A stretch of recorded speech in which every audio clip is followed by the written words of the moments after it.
Wouldn't it be helpful if we had a guidebook in terms of this is what my body needs in order to be successful? If I had a dime for every time I had a client come into my practice that said something to that effect, I would be a very rich woman. So I'm going to let you in on a little secret. There are actually some general rule of thumb rules to the road, so to speak, in terms of how to care for a bleeding body. And I'm going to let you in on the little secret. Join me this week and the next couple of weeks as I share some of these rules of the road and just what you can do to support your body best.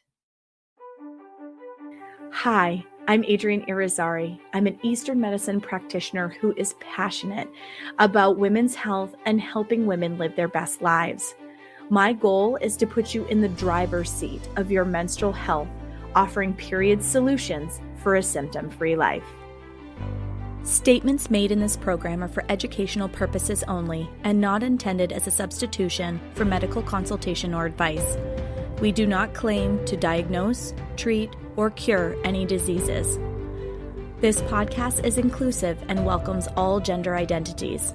The focus of the program is on biological function, and we will use the term women throughout, but it is referencing physiological and social challenges for biology, not identity. Come as you are, I am happy you're here and welcome all performances of identity. I hope you find something helpful in this show.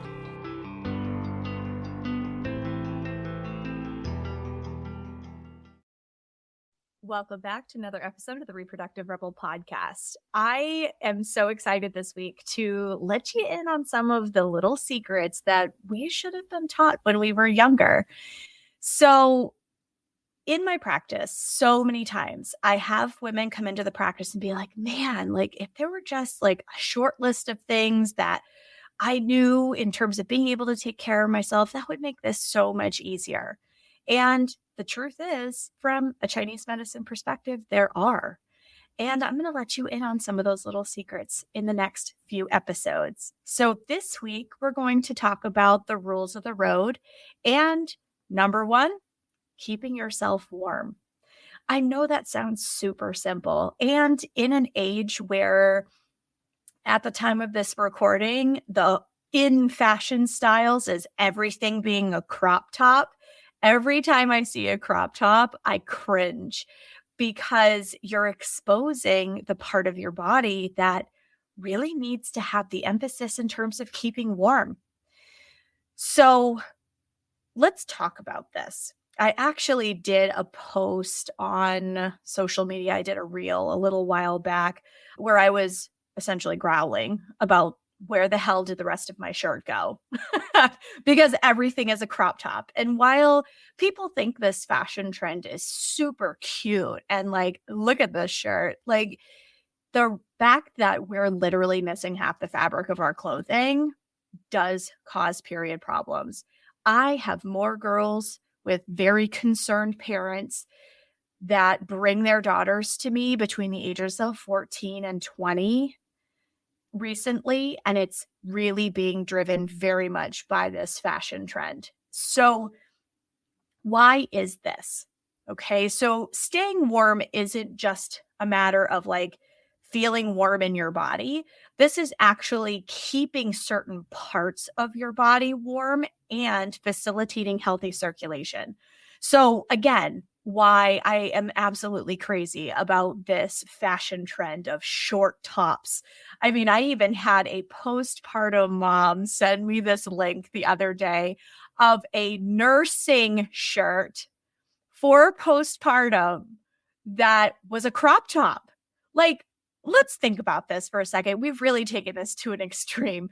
Not only do postpartum moms need the warmth in order to help their recovery and speed healing, but also anyone who's listening to this who has ever had a child, for freaking real, who wants to expose their belly skin like that? Like, not many people. So the person who devised this shirt as being something fashionable, I assure you, has probably never had a child. And if you are that person and you're listening to this, feel free to email me and challenge that. But The vast majority of moms, there is a reason why the term mom jeans came into existence, because they were higher waisted. When you have loose skin after having a small child, you want to hold all of that in, not expose it and hang it out. But anyway, I digress. So not only is it a not attractive fashion trend for the vast majority of us, because women are supposed to have a little bit more in the midsection. We are supposed to have, as one of my beautiful colleagues call it, the power pooch, right? Because it is a sign of health and fertility and reproductive wellness to have a little bit of something that's protecting your reproductive organs. Chinese medicine actually favors there being a little bit more cushion on the body in terms of being able to get pregnant, because it shows that this is not a deprived landscape. There's no scarcity here. It is an abundant, fertile place for a baby to grow. Whether that's your reproductive goal or not, this is part of how you solve period problems. So I go back to the fact that I have a large number of girls between 14 and 20 that come into my practice right now, absolutely suffering with period pain, cramps that take them out of classes, cramps and migraines, and being so physically in pain that they throw up. Does this resonate and land with anybody?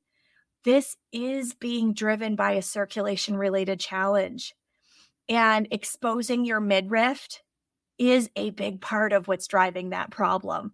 Because since this fashion trend has changed, so my practice has been in existence for a while, and I've watched some patterns emerge as fashion trends have changed. And there were a little bit different experience with period related problems when scarves were fashionable and everybody was wearing one. There's a reason for that, and we'll talk about that in a second. When shirts were longer, when you had the tank tops that were the long line tank tops and they'd come down to the top of your hip, again, did period problems happen back then? Sure. But did I see them with the alarming sharp pain that we're getting now? No, not the same way. Were people still struggling? Yes. Why? Our world is stressful. This causes circulation to slow down. Just think about when you feel stressed. Your muscles feel tight. Your shoulders might get tight. You might get a tension headache, right? There's a constriction, a tightening that happens. Your circulation, fluids, and energy are not moving smoothly through your body. So there is absolutely nothing different when you're talking about the reproductive system. So if you're exposing your midriff and your belly is not being kept warm, you're opening the door for more circulation issues. Now, we generally struggle with circulation in the lower part of our body, okay? And the reason for this is the upper 2/3 of our body keep us alive.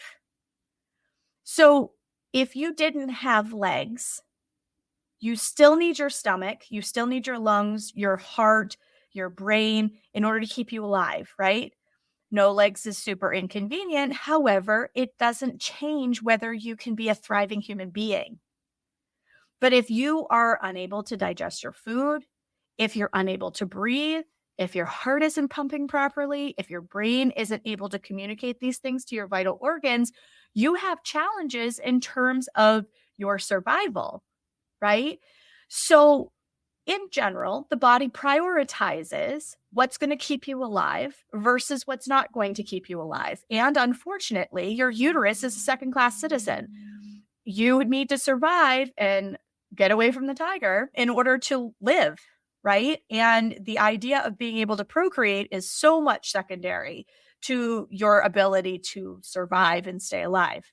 So because of that, the body tends to prioritize where those energetic resources go based on that understanding. So it is not uncommon when we stay in a stressed state to have cold feet, cold lower legs, issues with circulation in our lower legs, or maybe even edema and swelling in your lower legs. So have you ever taken your socks off at the end of the day and noticed that you have like an indent where your socks like pushed into your ankles or your calves? That is a mild form of edema, meaning that your body isn't transforming the fluid and moving the fluid appropriately in the lower part of your body, and it's pooling, it's sitting down there. Okay, so circulation challenges in the lower part of the body are common just day to day. Why? Our nervous system is not able to keep up with the speed and demands of everyday life. We are meant to take more breaks, and our social constructs don't allow us to do that. We actually, as bleeding bodies, need to move a lot slower than we think we need to. And we need to do it with a mind's eye towards where we are in our cycle and our stage of life. So we already have a circulation compromised lower body, right? Any sort of life stress, anything like that will compromise the circulation in our lower body. Now, let's talk about all the ways that we don't cover that lower body. Okay.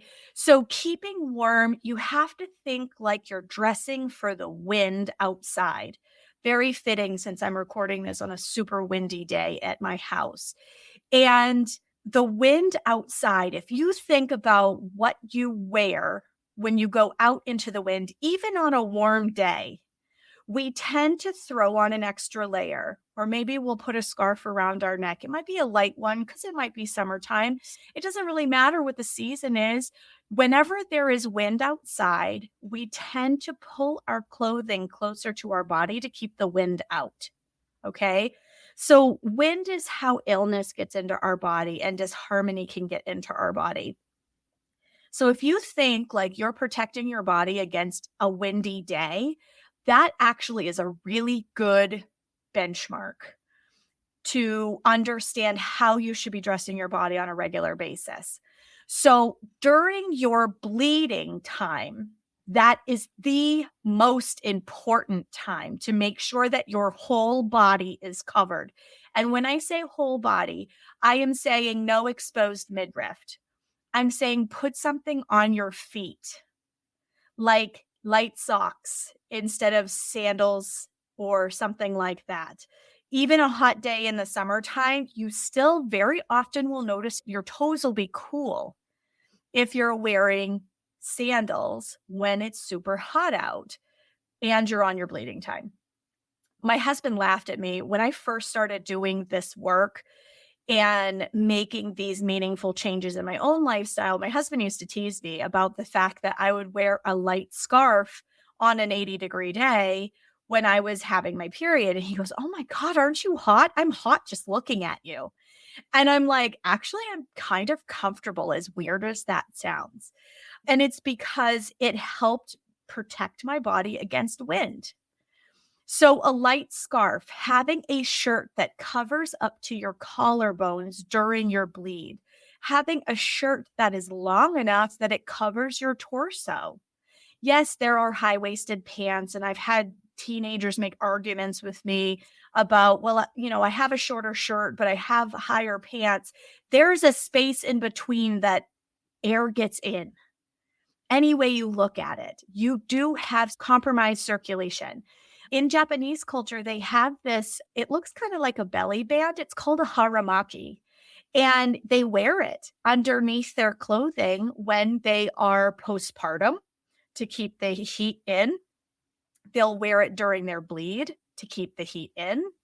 If people are yang deficient, meaning that they're a little more brittle to the colds than the average person, and that can be something that can make it hard for fertility, conception, continuing a pregnancy. It's really common for people who are yang deficient to have issues with miscarriage.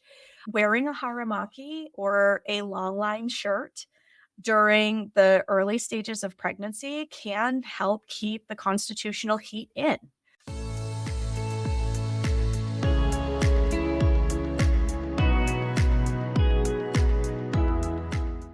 Are you over 35 years old and starting to feel like something is shifting in your body? Maybe you've reached 40 and you're starting to look at your period and go, what is going on here? This isn't like it always was. Or maybe you're starting to feel a little bit of the hormonal weight gain, the emotional roller coaster, and so much more. These are all things that you'll see in the perimenopausal period. And we don't talk nearly enough about what's happening during perimenopause. Join me on April 17th from 6 to 9 p.m. Eastern Standard Time for Coming into Second Spring. What is Second Spring? This is when we go through our perimenopausal and menopausal journey. And I want to make sure that you can address any of the negative symptoms as you're going through this phase and teach you what's actually going on inside of your body. The link to register is in the show notes. Join me on April 17th at 6 o'clock. There will be a recording circulated afterwards because this period of our life, we should thrive and not merely survive. And now, back to the show. So, warmth is really important for fertility, for decreasing period problems, for reducing the size of clots. I can't help but laugh at this point just because I've had so many people say this to me. But over the years, so I had this little mini course. It's called Proper Period Care. So, if you really want to dive into this, it's really inexpensive. It's on my website. Check it out. It's short. It just gives you an overview of like, here are the basics of how you should care for yourself during your bleeding days. But keeping warm is really kind of an all cycle long thing because warm feet are fertile feet. Okay. That's a Chinese medicine saying warm feet are fertile feet. So whether fertility is your goal or not, keeping your feet warm, that's the longest, lowest part of your circulatory system, right? It's the furthest away from everything. So if it's cool, it's saying, hey, circulation and warmth aren't moving down here the way that they should. So if you keep your feet warm, it helps to warm everything above it. So your feet are warm, your abdomen stays warm. Sometimes people will put their hands on their abdomen and they'll realize that it's cool to the touch. That speaks of circulation related challenges. There are certain types of clots that show up when your abdomen is cool to the touch. There's a certain pain pattern in your period that shows up when your abdomen is cool to the touch. When you have issues with your feet and lower legs staying warm, there are certain patterns that show up in your period. So keeping your body warm, now, not to the point where you sweat and you're overheating and you feel disgusting, but keeping yourself comfortably warm is really important. And when we're bleeding bodies, it's harder to keep ourselves warm because our blood serves like coolant in a car. When the level drops too low, we have certain issues, right? And it helps to control the temperature in the radiator engine, all of these things, right? So when the level starts to get too low and there's too much heat in there, there's a little indicator light that comes on the dashboard. I don't know if some of you are familiar with that, but I've always been taught to not ignore the idiot lights on the dashboard. But one of them, it looks like a little thermometer and it will pop on. It's the best analogy that I have for what happens inside your body. So as your bleeding commences, your fluid level begins to change. It influences your experience, your fragility against cold, and the experience with your circulation. Why? Because you are losing fluid in your body. You're supposed to do this every month. It is healthy and normal to do this every month. But in order to support the efficiency of that happening, not bleeding more days than necessary, not having symptoms, that type of thing, one of the foundational components, one of the key components to being successful is keeping your body warm.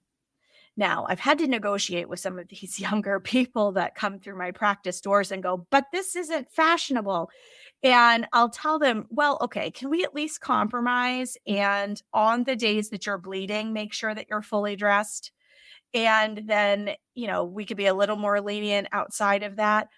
And they see such a big difference just in this one change that they fight me less on it month over month. The severity of their period pain comes down.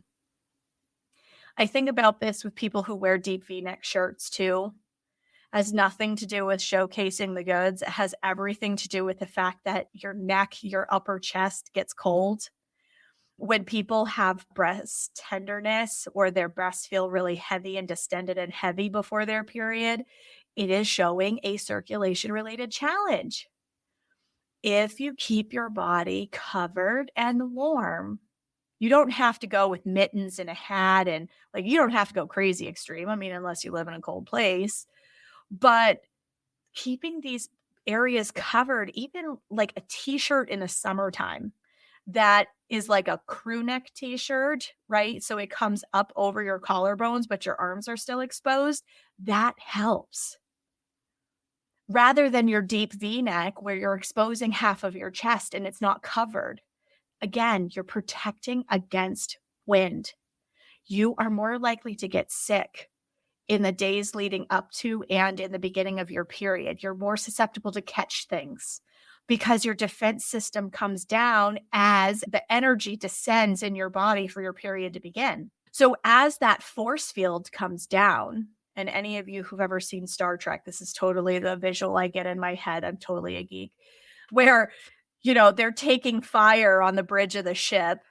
And as soon as they lose their shields, the whole experience with being bombarded changes and they're taking damage instead of just being rocked by what's being fired at them, right?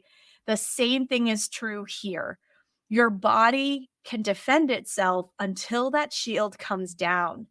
Then the more you protect your system and the less hard it has to work to stay warm, the less hard it has to work to defend you against things that might be challenging your immune system, to execute the period itself, because we actually don't give enough credence to how hard our body works to execute this period every month. It has to build blood and then it loses and it needs to replenish every single month. It makes our diet really important. It makes our lifestyle choices really important. It makes this warmth thing critically important. Because if your body has to work hard to stay warm and it has to work hard to fight things off, right? So it just compounds on itself because it's working hard here, it's working hard here, it's working hard here. It makes it more tired. You can't hold all of those plates in the air at the same time. Our bodies are not designed for that. So keeping yourself warm. Think about all the creative ways that you can do that. It could be a light scarf. It could be wearing shirts that come up to your collarbone. It could be making sure that your shirts are long enough it covers your whole torso. Maybe you wear something like a haramaki underneath a sweatshirt so you have an extra layer underneath a t-shirt under a sweatshirt, for example. Maybe you're wearing socks on a day that you wouldn't normally wear socks with your shoes. You're wearing long pants. That's another place that I hate to use the word biohack, but that's what's coming to my mind right now. This is a place that I try to conserve energy, is even in the summertime, if I'm wearing a dress, I'll wear capris under it, or I'll wear leggings under it or something like that so that I'm covered down to at least the knee. And it makes it so that everything under my dress stays warmer and the circulation isn't as compromised. I'll probably not wear a dress as much as I love them. I tend to not wear dresses as much when I'm on my period because draft. And if I'm wearing capris or longer line shorts that come down to my knee, I've been ragging on short shirts, but short shorts are also abounding right now where there isn't much between your butt cheeks and the rest of the world. And while I don't have a problem with super short shorts, when you're on your bleed, the more skin that you expose, the harder your body has to work to move your circulation and regulate your temperature. So again, these are ways to create small shortcuts. So maybe it's 4 days that you wear yoga leggings or you wear yoga capris. Get a super cute pair and wear them with a cute top. You don't have to look like a bag lady during your period, but these tiny little changes that you make to prevent more of your skin from being exposed for the few days that honestly you feel kind of introverted and want to take a nap anyway, honor that. And you'd be surprised how that one little change makes a huge difference in terms of your experience with pain, your experience with clots, the duration of your period, the flow of your period. It's such a small change. And some people fight with me. Again, I'm not bagging on young people, but that tends to be the demographic that likes to fight me the most about this idea. And yet, the severity of their symptoms are taking them out of their social lives. So when they start making these changes, all of a sudden they're like, oh, now I see why you're having me do this. And while I might not be the epitome of fashion, I feel a lot better. I can still socialize with my friends. I'm not missing school. I'm not missing activities that I want to do. It makes a big difference. So I invite you, with the coming of your next bleed, to take a look at what you're choosing to wear in your wardrobe and get creative about how you're going to keep your body warm and protect against wind. Because the better your circulation moves, because it is being kept warm, the more efficient, effective, and less symptomatic your period will be.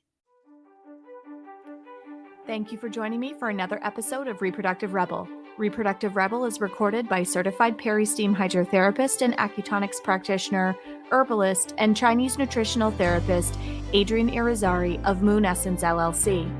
If you are interested in setting up an appointment for one-on-one support, ordering from our store, or checking out our course offerings, visit our website at moonessence.life.